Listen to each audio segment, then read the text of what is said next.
बाइकको चाबी भाँचिएपछि लगाउनु पर्ने जुगाड म तपाईहरुलाई देखाउँदैछु है साथीहरु। यो भयो चाबीको टाउको हो।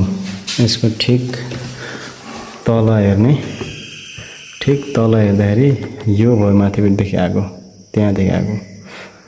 यसमा जोडिएको तार ठ्याक्कै हेर्दाखेरि यो तारलाई मैले अहिले चुटाइसकेको छु। यो तार र उताबाट आएको तारलाई खुस्काइदिने। खुस्काइसकेपछि अनि यो तारलाई यता तानेर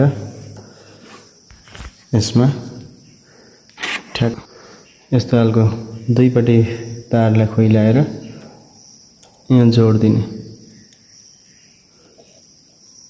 अब हेर्नुस्, यसरी मैले दुईपट्टि तारलाई खुइलाएर त्यो चुट्टाको माथि तलको चुट्टाको भागमा मैले तार जोडिदिएको छु। त्यसपछि हेर्नुस्, बाइकको